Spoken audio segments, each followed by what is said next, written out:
This talk will address broadening participation in STEM, approaches to identifying and beginning to address barriers.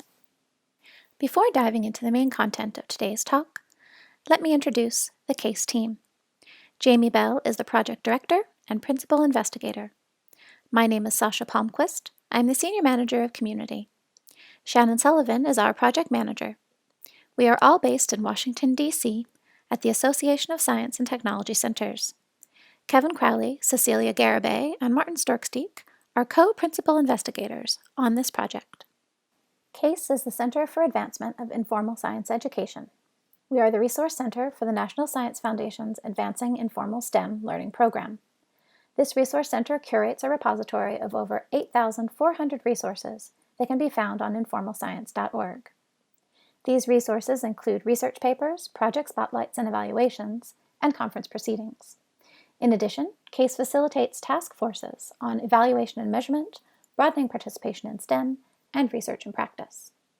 On informalscience.org, you can explore this extensive collection of resources, toolkits, and materials developed by the task forces.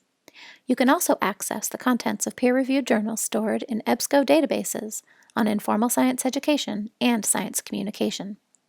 Currently, on the homepage, we feature a link to a growing collection of online learning resources in an effort to support the changing needs of our community and the audiences they serve.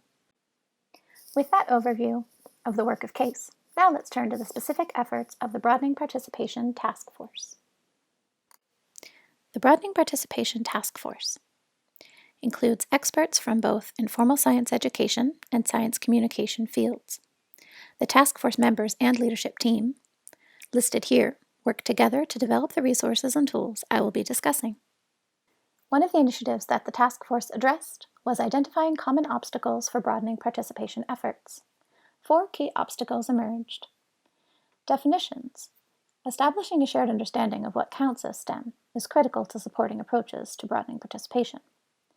Identifying the dominant cultural norms and how those norms shape broadening participation efforts. Recognizing systemic issues, particularly when broadening participation efforts are add-ons as opposed to fully integrated across programs, and acknowledging ecosystems and the ways that siloed approaches in many broadening participation efforts make it difficult to leverage key community assets, resources, and opportunities.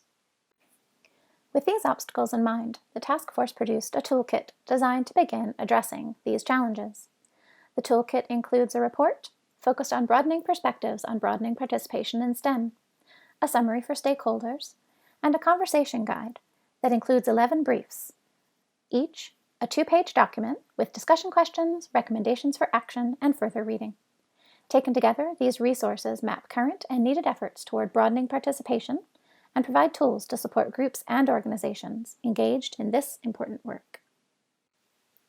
The toolkit encourages teams to consider that there may be implicit norms and biases that are not immediately apparent. Engaging in broadening participation work can challenge people's existing understanding and belief systems. To address this complexity, there are reflection questions associated with each of the briefs. Questions like those listed here can help with self-reflection and can be used with groups. Importantly, reflection questions are not designed to lead to immediate solutions, but rather to take the time to consider how the issues raised may be at play in your work and how to begin addressing them. Shared understanding of existing issues is critical to building effective solutions. When planning for conversations, clearly identify who will participate and how to support their fullest engagement.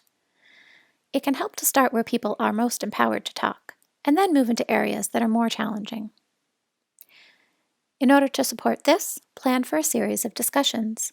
For example, you might start talking about dominant cultural norms, and then possibly in a future discussion, move into more specific programmatic or pedagogical topics. Allow time for more than one session to discuss these issues. Finally, consider power dynamics and how these might dissuade people from taking initial steps to be reflective about organizational practices. The resources in this toolkit are meant to provide supports that allow groups to move into productive discomfort. It takes careful planning and preparation, but reflection, conversation, and iteration are critical for building capacity for broadening participation in STEM.